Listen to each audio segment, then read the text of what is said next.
Welcome, everyone, to another episode of HR and Payroll 2.0. I'm Pete Tiliakis, and as always, I'm joined with my distinguished colleague, the Julie Fernandez. Julie, how are you? Doing great. Thanks, Pete. I think we're both recovering from some awesome conference week. Yeah, we conferenced so hard, right? Like last week, or really now, I guess a couple weeks ago, really, right? The week of the 16th, we headed to Vegas. I did, and you did, for HR Tech and SuccessConnect, and certainly there was a lot of action in the industry going on. And I made a surprise visit this week here in Dublin at the GPA Awards, the Global Payroll Association, and want to give a recap on that. It was really an exciting night. So how did you think it went, Julie? Did you? I know I left there exhausted. My voice was shot, and I'm not a partier, right?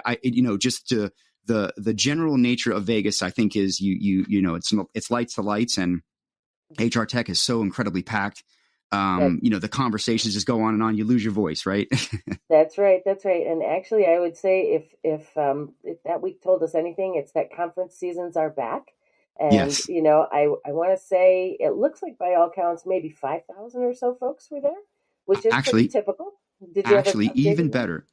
I reached out to Jean and the team, and congrats to Gina Cheel and her team there.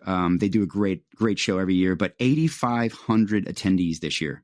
Wow. Believe it or not, 8,500. Incredible, right? That's amazing. And it felt that way. That way when you were there. It felt bigger and better and more. I would say there was more of an energy, I think, than there has been in past years.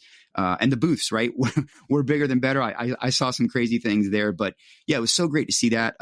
2,100 people attendees over at SuccessConnect as well. That was kept kind of lean. And of course, Workday was packed. I have to believe that probably had at least 5,000 to 10,000, if not possibly more. So yeah, sure. Wow, really great.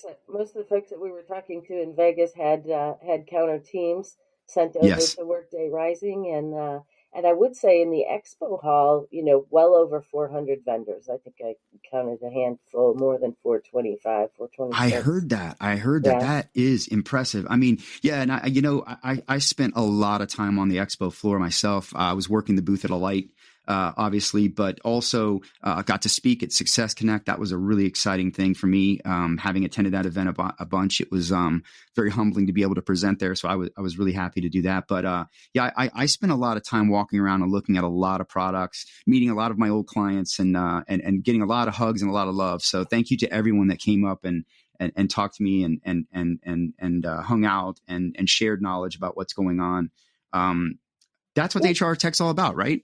It sure is. It's about meeting folks and sharing ideas and seeing what's new. And I would say, just before COVID, the buzz, and the energy was all around concepts like agile and design thinking and actually automation. Yeah. Where, AI and machine learning and, that was the energy that was driving folks a few short years ago.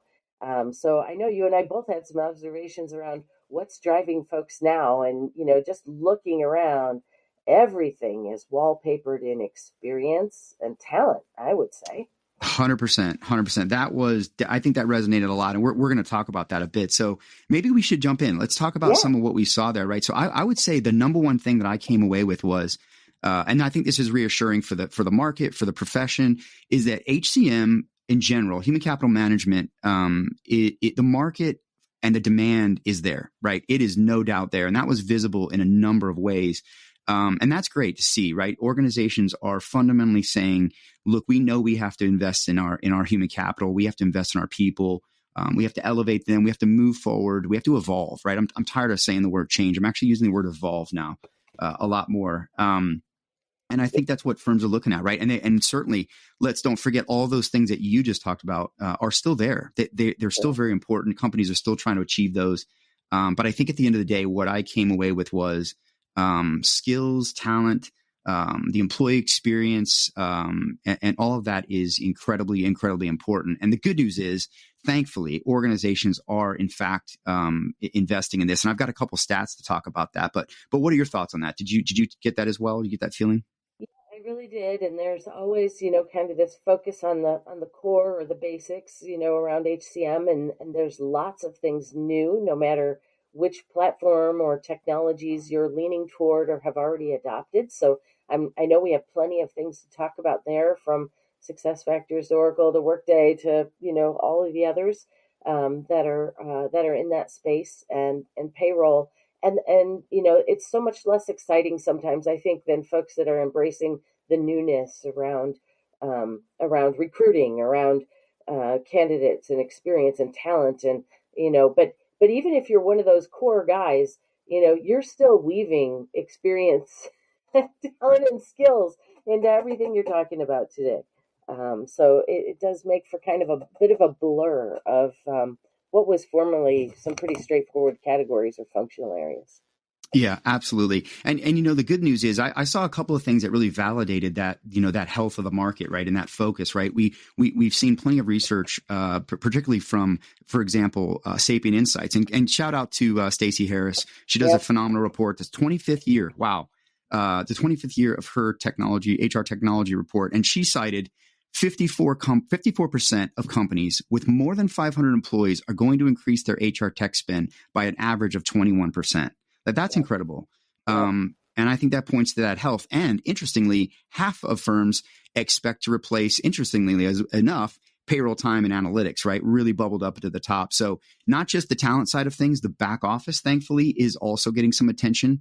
There's still a lot of work to be done for a lot of companies that I've talked to just around core HR. It's still surprising to me the number of firms that are not on a modern cloud-based system at this point for just core HR.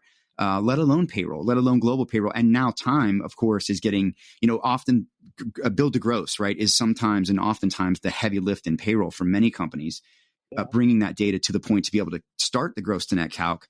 And that, I think, is there's so much work being done there around advanced scheduling and shift swapping capabilities with AI that I think a lot of firms are looking at that in context with payroll. And then, of course, analytics, right? I love to see the fact that analytics bubbled up. And there's some interesting things there that if you could go look at that report around where firms need to, need their data, but also, I think are learning that, it's difficult, right? Saying you're going to implement analytics is not just doing it, right? You've got to actually know how to actually leverage those reports and work from them. And I think there's a lot of organizations that are trying to tap their data and figure out how to become a more, data-led, HR organization. So some good stuff there. Yep, and those stats, that didn't end. There's a lot to highlight in that 500 to 5,000 employee space, but the stats and the investment weren't that much different for the large market, the above that 5,000 employees. I think it was 55% instead of 54% of technology increase in technology spending, and it's on some different things, some different areas of focus, because they more often maybe have already worked their way to a core platform and are continuing to roll out, but the story was very much the same, no matter which size we were talking about. So just, again, Stacey, great information that she presented. Yeah, she had some really good bits too. And I would encourage anyone to go out there. She actually shared her slides on the Sapient Insights website. So go download that presentation if you didn't make it to HR Tech. It was my favorite presentation, I think, of the week. And she also cited, the fact that HR has got to become more strategic, right? I think it was 46% of firms surveyed by Sapient this year cited that HR as contributing strategic value, that there's more work to do, right? That they need to see HR be more strategic, and that's going to take tools and technology and insights, right? That analytic data, but HR also has to embrace that role, I think. And really has to perform it and behave in that way and start to leverage this great technology to, push more value back to the business, give employees more empowerment, and hopefully help them, navigate where they're headed. So I think it's a big opportunity for tech providers to really improve on reporting quality. That was one of the biggest gaps in functionality this year, right? She showed that there's a 30% functionality gap across applications, HRMS, payroll, recruiting, all kind of topping out in the 40% range, right? So there's a lot of opportunity there for firms to do a bit of work on those tools that are going to help HR kind of level up, so to speak. Yeah, and I would say without shortchanging any of the idea that HR does need to dial it up a notch and become more strategic, I was really interested in some of the stats that she had around the HRIS function. The first one was, she mentioned that 60% of HR leadership is setting config and content security strategies. So, for so long there was this battle about, where does the HR tech strategy reside? Does it sit more on the HR side of the house? Does it sit more on the IT side of the house? We're definitely seeing it kind of fall over to the HR side of the house, where those configurations and the rules, Mm, live with the HR yeah. process expertise. And a very scary stat to me was the drop that she referenced, seeing of 33% drop in HRIS professionals that had 10 years or more experience. And at a time when data and HR technology foundationally is so important to getting it right, having that type of an exodus of, maybe you're harder to find HRIS professionals with the right degree of experience to sew everything together and really create integrated experience and rationalize data. That just seems like, oh my, how are we gonna fill that gap or make a recovery from that sort of an exodus in our field? Yeah, excellent point. Excellent point. That's something I think we all kind of forget in this industry. Is that HR and payroll has not been immune themselves to the talent shortage, right? The That's talent right. gaps.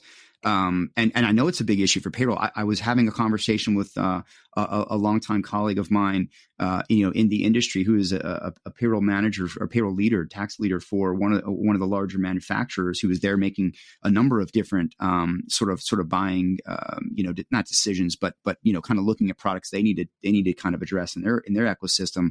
And they were saying, that is a big issue for their payroll team. They're going to lose I think it was a third or so, a large number of folks to retirement. And, thinking about that succession plan and the reskilling and the upskilling and all of that, I think is critical for HR as well. And let me ask you this: what do you think about the whole idea of? I think you're seeing more and more of the trends around the frontline manager taking on a bit more of an HR kind of role than maybe they had in the past. And I think some of that.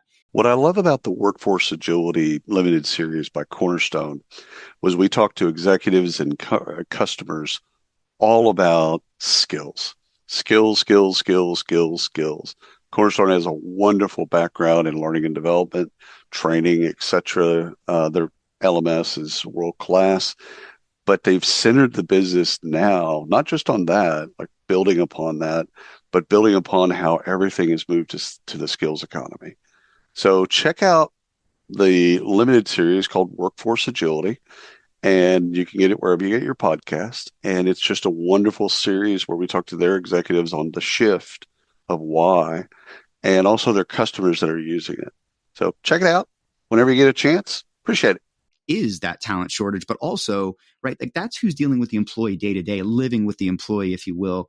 And with so much of the self-serve and the analytics and the modernization of what we're seeing, the more empowerment of the manager and the more empowerment of the employee, I think that is naturally kind of occurring. Are you seeing that in your work? And what are your thoughts on that? The frontline manager kind of becoming more of an HR practitioner in some ways. Yeah, I think it's expected if you do. There's a lot of expectations that folks have with the self-service, right? And Yeah. kind of moving things into the self-serve model. And a big expectation or layer of expectation actually resides on the frontline manager, Yeah. because the expectation is that they're using dashboards and pulling data instead of relying on pushed reports, and that they can make sense of it, and that they're inquisitive around what it means and how to apply it to their business. And those are sometimes skills that are not, if you haven't exercised that muscle before, you may need Yeah. some coaching into exercising that muscle. And so it's kind of built into the whole assumption of, us moving into more consumerized technology. And yet, there is an evolution and a training and some skills that need to go along with that. Totally. Yeah. Yeah. Yeah. It's everything, right? It's people, process, and tech, right? We need that mix. I think, that's an old phrase, cliche maybe, but it is true, right? Those ingredients are key, Yep. to Yep. all of that. So And yeah, that's great. when you Yeah. were Go ahead. mentioning when we were talking about the skills exodus, I'm constantly reminded of some stats I'd seen from ADP Yeah. around payroll practitioners. Maybe six or 8 months ago. And they were related to the fact that, the average age right now of the payroll specialist is is 48, and most of them Yeah. have less than 3 years experience. Like 60%, almost Wow. 60% of Wow. payroll specialists today have less than 3 years experience. So, we've lost a huge amount of experience, as Yes. Stacy mentions on HRIS, as you mentioned on payroll supported by ADP numbers. I mean, there's a lot going on in the talent end of our core HR and payroll business. Yeah, the interesting thing, I've had a lot of conversations over the years with executives in consulting, at vendors, in as practitioners who have talked about that challenge. Like, how does, many of us did not aspire to grow up and land in payroll, right? I mean, we just sort of ended up there, and for good, bad, or whatever, we a lot of us stay, right? There's so many, thankfully, so many folks come into payroll and don't leave, that profession. But one of the things I love is, over at the GPA, right, the Global Payroll Association, Mm-hmm. Melanie Pizzi and her team are, and I can talk about the event a little bit later, but they're kicking off an initiative called Payroll is a Career. And it's entirely centered around this issue, right? How do we promote payroll as a career path? How do we pull people to come into the industry, right? I was saying those executives I've sort of heard this a lot of, is how do you convince someone to start their career in payroll, right? No one really Yeah. thinks of that, I don't think. And how do you get that, college grad, or even maybe not? You don't necessarily have to be a college grad to get a career in payroll or start a career in payroll. How do you do that, right? How do you entice someone to do that? And I think, my opinion is the future of payroll we've talked about is going to be very analytical. I think that's what you have to play to, right? That those folks that are really into that sort of analytical side of things, and start looking to those future practitioners. But I love that initiative. It really is focused on championing the industry, championing more and more people looking at it as a career potential. So yeah, I'm Yeah. really excited for that. Seen some noise stateside around that as well. So I think Yeah. you're onto it there. I know the APA has been pushing out some things from a career related perspective, and I just have to. I always wonder when I'm working with a client that's on a legacy platform, and they continue to look for that JDE payroll resource, or the Yeah. some of the legacy technologies, and you just think these are harder and harder to find, and I know it's a legacy skill set, and most folks universally are phasing some of those technologies out, and you have to let the payroll experience also evolve in their own technologies and skills, to work with new platforms and new tools, and so it's a dance, right? It's a dance in the talent market. Yeah. Yeah, absolutely. So let's dig in a little bit to some of the products that we saw during the week. And I'll tell you, it was interesting too, just to sort of finalize what we were just talking about around the health of the environment. I ran into more investors this time than I think I have in the past. And I heard a couple of other people actually say that. I thought it was just me. I know one of our investors, Alight's investors, came by, Mm-hmm. and said hi, introduced themselves, came to our partner event. But I ran into, multiple private equity VCs, people really there kind of looking and sniffing around the industry, and looking a lot of these products, right? These new modern products. And so, I want to just kind of unpack some of the things that I thought bubbled up during the week, and see what you think about them as well. And I would say the number one seemed to be employee experience. Would you agree with that? Did you find that you were running into a lot of that? I felt like there was a lot of employee experience products there this year. So definitely, but I also feel like experience is something that you have to say is a Yes. part of your product. And so Yeah. experience as a category, you want to know what? It's the one thing that in the Yeah. list of vendors was not a category that was called out to be selected, was experience. And it's the one thing that everybody was shouting the loudest about, and had the most fanfare about in their piece. So Yeah. key to have it. The question is, what is it, and what's the best way to get to it, right? Yeah. Yeah, totally. I mean, even in the startup pavilion this year, I didn't get to go to the Pitch Fest entirely. I think I saw a little bit of one of them, but the winner was, and shout out to Spotlight. They won, they're an employee experience solution, right? So just underscores what I think, you're right though. I think everything is becoming an experience platform, right? Fill in the Yeah. blank in front of that, whether that's learning, whether that's, whatever. I think you're right. They are all kind of going that way. But I think it also speaks to the fact that HCM might not be hitting the mark yet with employee experience, for there to be so many solutions looking to kind of improve on that. So I think there's still a lot of work to be done in this area. And again, I think we're talking about the employee experience. It's bigger than just this tech, right? It's way bigger. It's culture. It's meaningful work. It's leadership helping you achieve both your personal and professional goals. So remember, I always emphasize this. It's so much more than technology. It has to be all of those things. And yeah, it's incredibly critical right now as employers are really just clinging to their talent and trying not to lose people and really compete. So yeah, it really is interesting what is going on there. And in fact, I think we saw, if I'm not mistaken, in some of the research that Stacey was presenting, there was a drop in overall vendor satisfaction and user experience scores this year, about 7%. So there's work to be done, not just on the tech side, but also on the vendor side, the governance side of delivering and creating a customer experience, in the space. So a little bit of work to do there, but interesting to see so much employee experience this time. Absolutely. It's the name of the game this year, for sure. Yeah.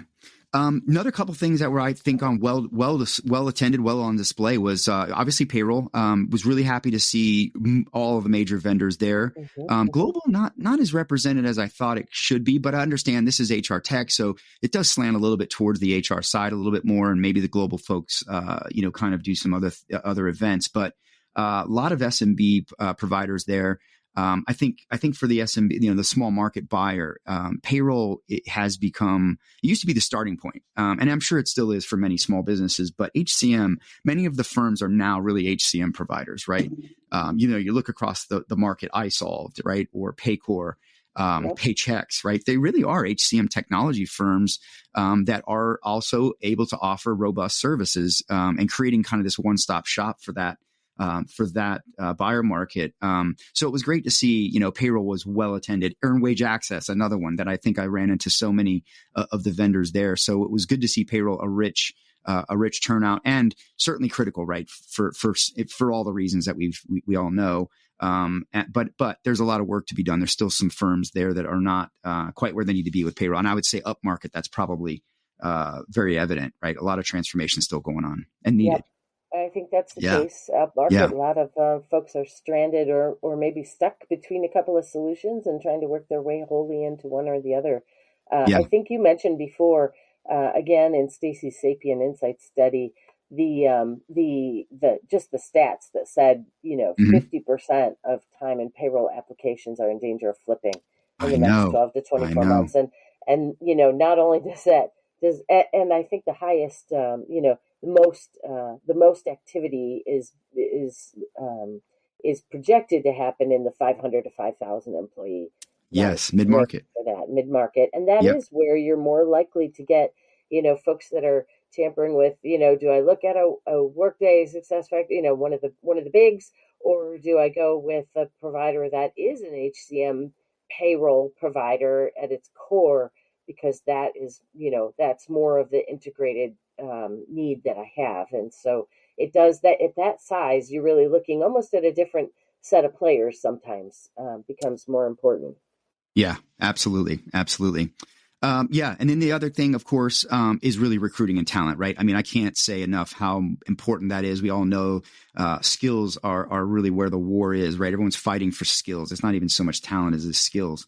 And so much product around recruiting, particularly, and certainly around learning and development, and all the skills capabilities that are coming along that are AI enabled, ML enabled, and very rich with capabilities that are helping firms figure out how to find and attract and retain their top talent. So those things were well on display, and I'd love to kind of dig into. I want to dig in today too at the Workday events, the big announcements that really did sit around skills, and same with SuccessConnect, right? They had some big skill focused announcements as well.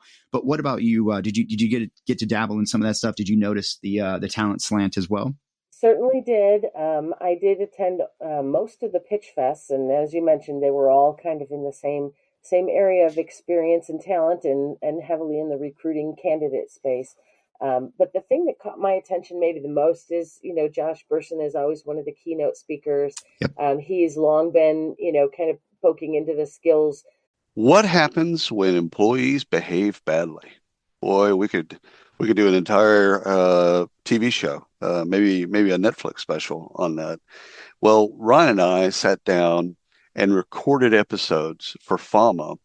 And we asked practitioners, give us your most outrageous story. The sales leader that brings cocaine to work, whatever. Just bring us the outrageous, and it is funny. So if you need a laugh, which we all do from time to time, search for workplace misconduct wherever you get your podcast, and you'll find it. And trust me, you will laugh and cry, but you'll definitely laugh. All right. Thank you. What does it really take to lead with impact in today's ever-evolving world? Welcome to Inside the C-Suite, the podcast where influence, energy, innovation, and empathy converge. Hi, I'm Christy Honeycutt, your host. Join me as I sit down with the boldest voices in leadership, visionaries who are not just making decisions, but making a difference. In every episode, we explore the heart of leadership.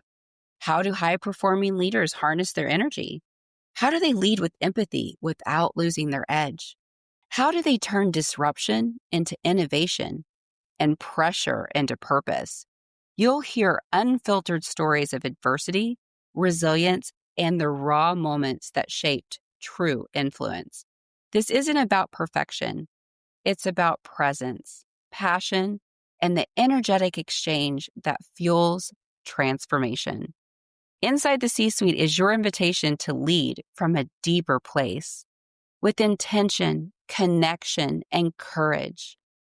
If you're ready to go beyond the surface and unlock what really moves leaders to action, hit subscribe and step inside. You can find us wherever you get your podcast fix. Inside the C-Suite, well, we're an energetic exchange. Let's lead with influence, live with energy, and create with empathy.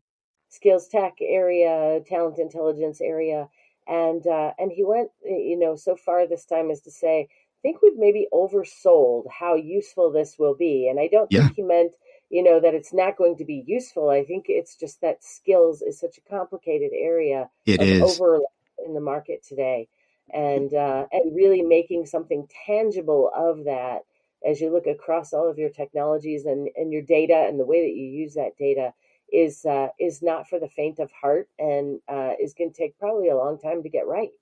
Yeah. Um, Yeah. No, absolutely. and Absolutely. I made But another yeah. note, by the way. Yeah. Just a quick note. Somewhere in that same keynote, he said, "Well, soft skills are now called power skills," and I thought, okay, note to self: Yeah. Yeah. No, update, I love it. update my vernacular. I know.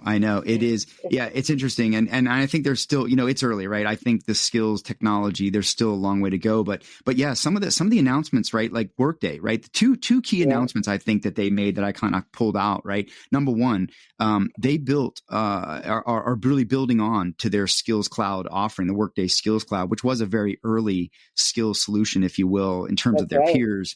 Yeah. And so they've introduced the new capability now for organizations to bring their skills data in and out of Workday from third-party systems. So that's things like learning and other areas where they can pull in external data and really bring those all in to help them better manage their skill data flow, get more visibility into how those are being used across their business. And then, of course, export that from Workday to other systems, right, for sort of Yeah. bi-directional exchange of data. So that's a really critical Yeah, addition there. I have a question, Yeah. Pete. In that in that Yeah. in that announcement, was there much talk about rationalizing that? So I think, some of the biggest challenge in the skills tech area is just that different external sources have different skills libraries, right? Yeah. And Yeah. so reconciling those or mapping them or doing anything to kind of rationalize, skills based on, what sort of skills and who's looking at skills and who's defining skills. That seems to be like the crux of the challenge in the skills area. That's a great point, right? There a standard, right? I think all the HCMs are really trying to build those taxonomies and build out Yeah, those libraries to define that. But you're right? Does every solution sort of do that? And does that? Yeah, that's a great point. I wasn't present for the for those for that right. obviously, so I didn't get to ask some of those questions. But that's an excellent point. I mean, you're right. Who kind of sets the baseline for what the skills are and that sort of thing? And I think that's what the Skills Cloud and the Yeah. the HCMs are trying to do, right? Is kind of set that baseline. So yeah, Maybe totally somebody who's agree. listening heard more and can chime in and give us a Yeah. Yeah, that'd be great. Yeah. I think the other thing they did really well too, right, is, what another thing they announced too was an industry accelerator. This is something that I have seen. I think down market it was happening a little bit, mid market too, but I think it's increasing. Right, is firms becoming providers creating more vertical expertise around their solutions or vertically slanted solutions that can help their organizations solve their unique challenge. So. Interesting to see that, right? And the whole goal here with the industry accelerator is to bring forward capability to get firms to specifically in those industries to the cloud faster for HR and finance, of course, and really fundamentally get them realizing their ROI much faster. So I think this is a good thing. And I think I think you're going to see more firms adopting vertical capabilities. I mean, look, they probably already have it. A lot of them, it's not about just sort of like going on and creating a healthcare capability or a banking capability or whatever, finance. It's really more, they already have the capability, right? It's often kind of bundling those things and making, adding some additional capabilities, functionality to meet those use cases. But oftentimes they have what they need. They just need to sort of package it in a way and surround it with people who know that industry and can speak it with the buyer and help them navigate their unique challenges. So I thought that was a good move. And I think you're going to see more of that across many types of solutions, particularly up market, maybe. Yeah, I'm not surprised because Workday's been in that, they've been good at that from the very beginning with education, right? And taking a knockoff of education early on. What I think is interesting about the whole accelerator idea is, and with Workday, you would probably see it in some pre-builts and some other areas, but it's also one of the, kind of one of the chief differentiators in the systems integration market. So, a lot of the systems integrators will develop some tools or accelerators or special, secret sauce, right? Yeah. In industries of their strength. And so to see some of that, come back up the food chain and come out from in the Workday piece is just always fun to watch. See what absolutely. How they're cooking that up. Yeah. And then, of course, Workday announced more extensibility, right? Big surprise. Everyone's getting more extensible.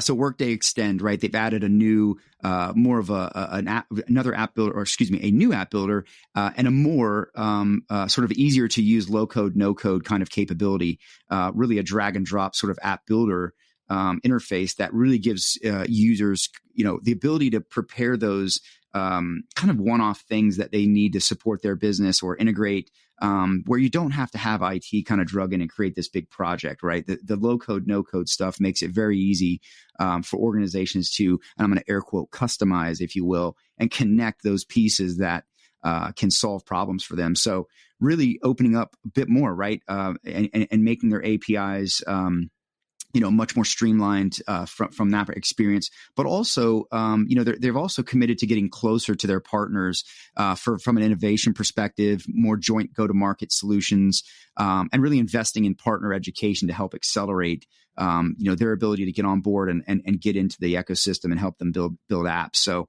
a lot going on at Workday for sure. Yep.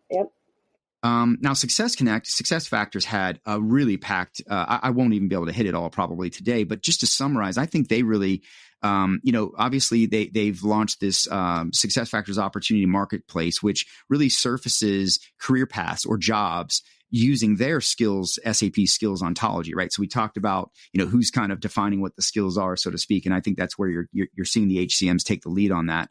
And that really recommends things like roles or projects or gigs or maybe types of mentors or learning that you should do. So really helping employees kind of navigate towards, things that they might not be thinking about when it comes to their career paths. I mean, I know I personally have filled out, things to, we use Workday, right, in our organization and kind of mapping out my own skills that I have. It's kind of hard sometimes when you sit there and go, well, what are my skills? You know what I mean? Like, I think I know what they are, but how do I put them on paper? And so I think unpacking that for employees, right? The tech is really becoming able to help guide them. And I think you're seeing, right, in that skills ontology, it's ML enabled, which is giving them, giving employees that guidance to help them, navigate that and get that information on into the system so it can begin to kind of work with them and help them towards their goals, right? So that was one piece.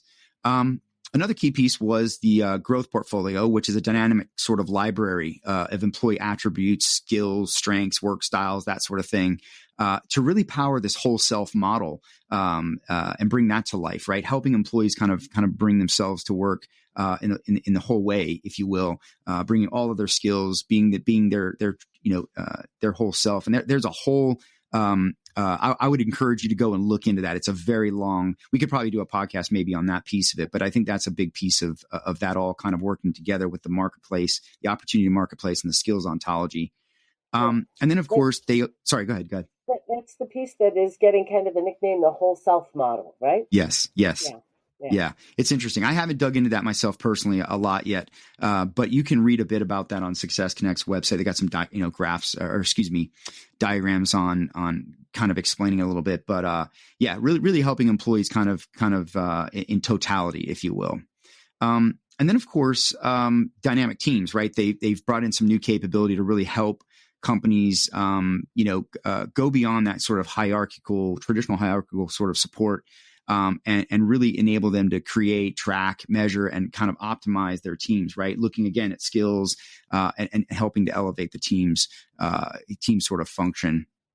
And that is actually integrated too with their goals, right? Their performance management and goals capability module, and really OKRs and all that sort of thing. So employees in teams are able to be matched based on what they know and what their skill sets are, leveraging that ML. And of course, the SAP SuccessFactors Opportunity Marketplace as well. So a lot of focus on talent in both of those roadmaps, and a lot of functionality coming out to help with those things. Yeah, I see. All of the platforms really doing as much as they can to make better use of talent, right, and more robust and more fluid use of talent.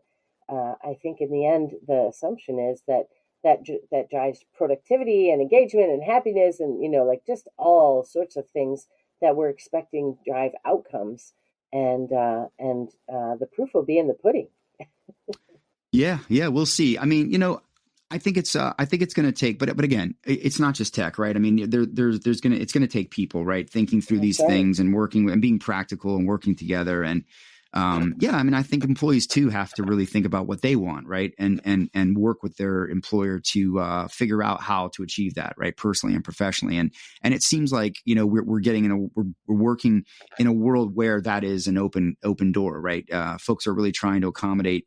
And you have to now, if you want to compete for talent, you've got to accommodate people's goals and aspirations. And I think that's a lot of that all kind of comes into play as well. So it's exciting. It's exciting time. Yeah. I think it's an exciting time to be an employee. It's also an exciting time to be a practitioner, for sure, to see all these things coming about to help.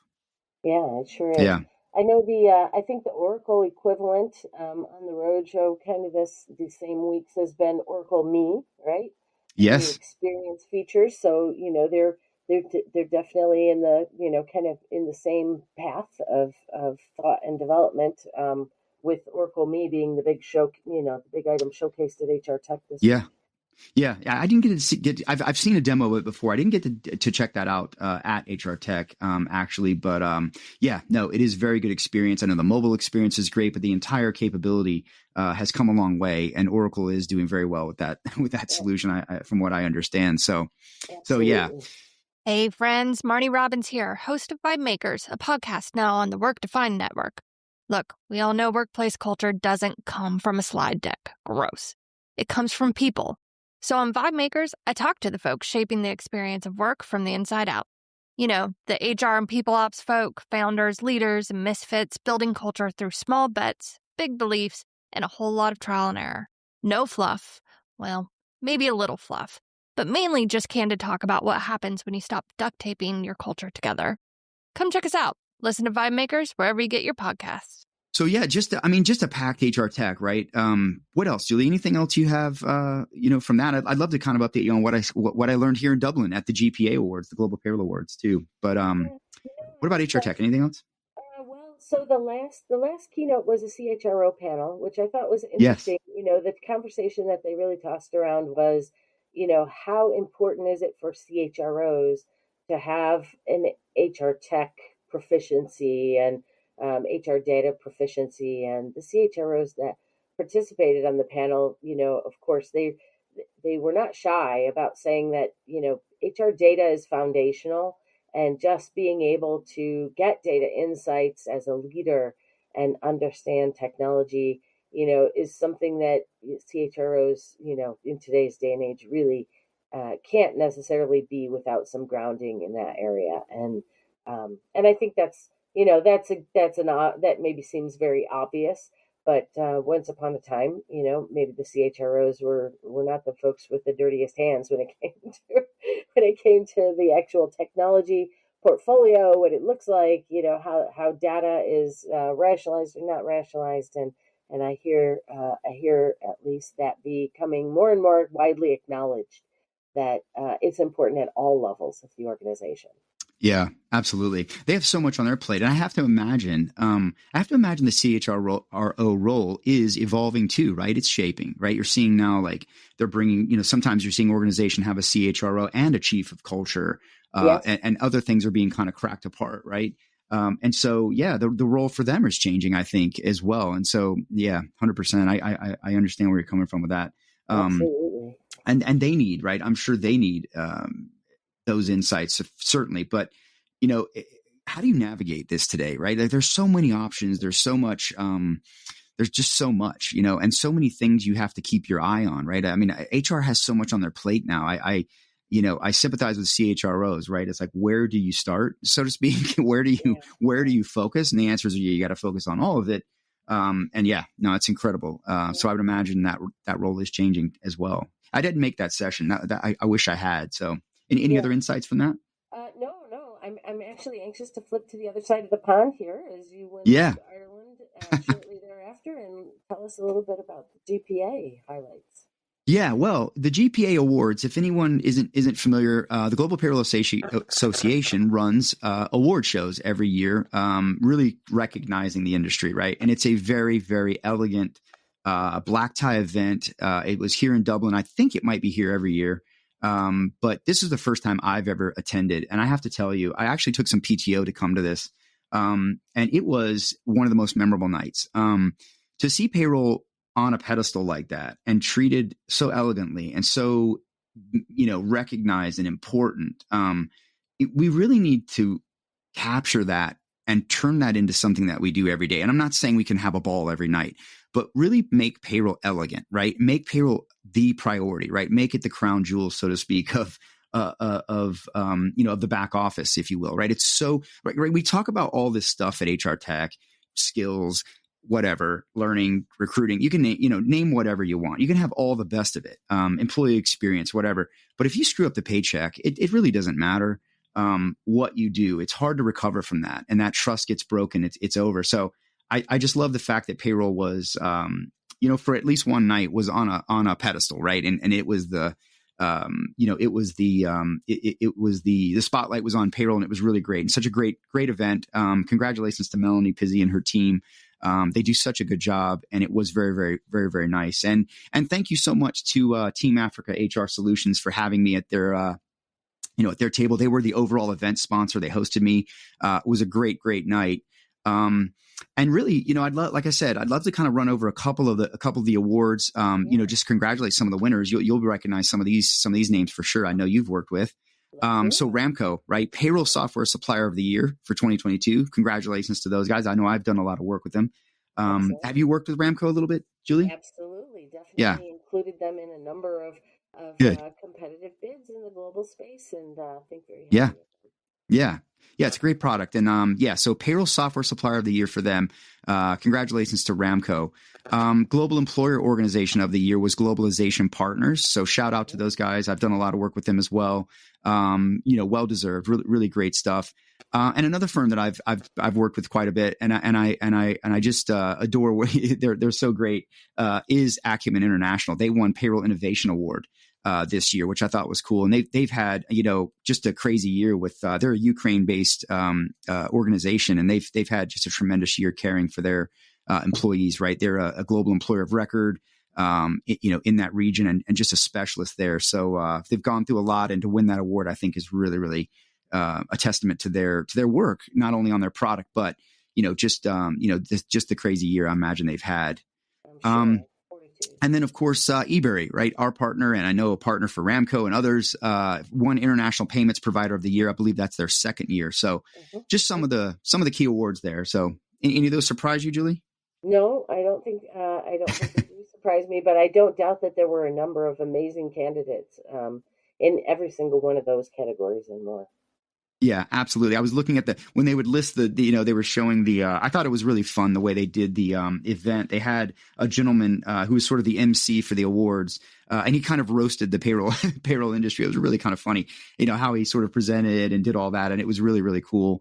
But yeah, it was, as I was looking at some of the, they would kind of show, here are all the kind of nominees.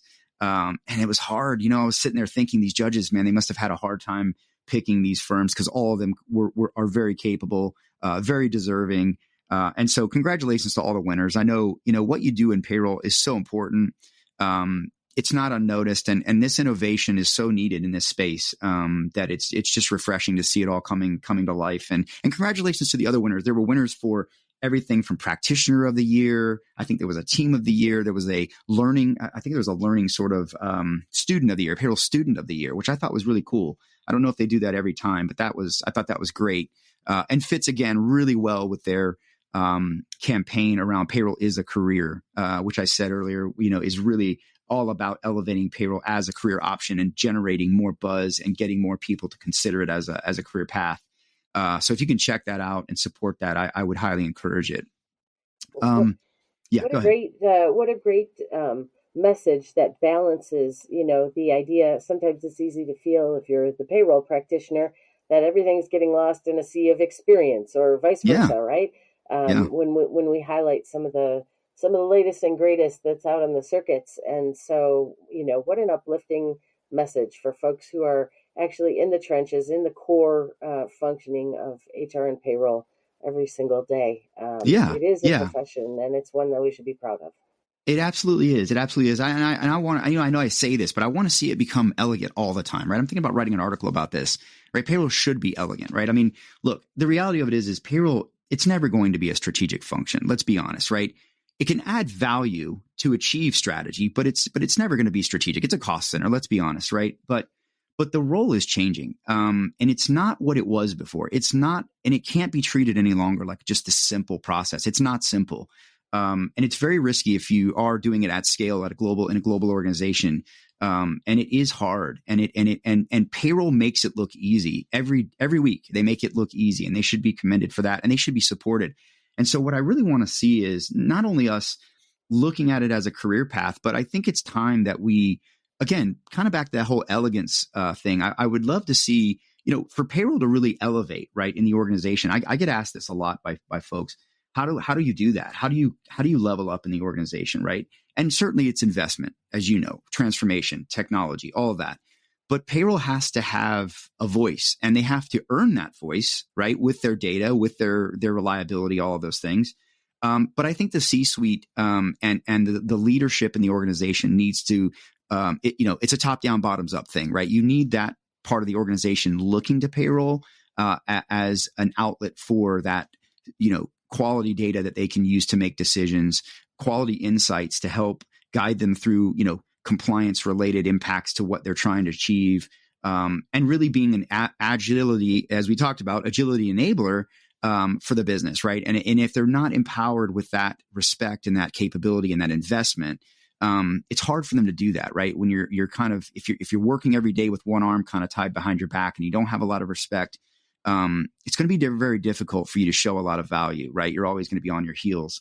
And I think it's time, right, that we really do make payroll elegant every day, and we elevate it, right? We invest in it, and we look at it as the vehicle to bring all this great stuff that we talked about at HR Tech to life with the paycheck, right?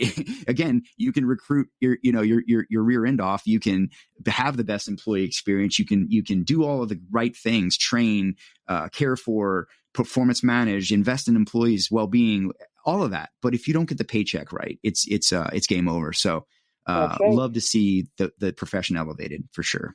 All right. Well, let's work on that. We got that. Maybe that's part of our core 2.0, right? Payroll. It is. HR 2.0. It's exactly what we're here for. Maybe it's not as much about being strategic as it is about outcomes, right? We're seeing a shift in language to outcomes. And certainly if your folks aren't paid and paid properly, then, there aren't any outcomes Yeah, no. that are good. There are going to be many more outcomes between each other, right? That's Yeah. right. No, absolutely. You're absolutely right. That's exactly what we're here for. And I'm actually testing this right now with the Global Payroll Management Institute, right? We're really trying to understand. I'm very passionate and interested in figuring out where does the value come from payroll, and how do organizations see that value? How do they, what enablers give them the ability to deliver that value back to their business? And I think there's a lot of value that payroll can add, right? It's not just paychecks, it's insights and help in making impactful change, right? And so, yeah, that's certainly what we're here for, certainly what we're all about. And yeah, good stuff. Good stuff. Great. Well, that makes for a heck of a conference week wrap, I would say, Pete. It does. We covered It does. a lot of territory, and it felt like it. Yes. Yeah. Well, look, thank you so much again for joining us. And I got to tell you, Julie, just a quick thing. I know you this is going to be a surprise to you. I didn't tell you this before. I looked at our numbers last night, and I have to tell you, I won't share them, but I will tell you thank you so much to all of our listeners. I have to tell you, a few people even came up to me at HR Tech, here at the GPA Awards, and somewhere else. Maybe it was SuccessConnect. I have had a few people come up to me and say, we listened to the show. We loved the first episode. Please do more. And really being supportive. So thank you to everyone who's helped us get this off the ground. It means the world. And our numbers look incredible. They really were exceeding my expectations. So I'll share that with you after this. And we got more to come. I echo the thanks, and let's keep having fun with this. Yeah, more to come. We've got some great episodes planned here coming up. So stay tuned and stay with us, and we will be back soon. All right. All right.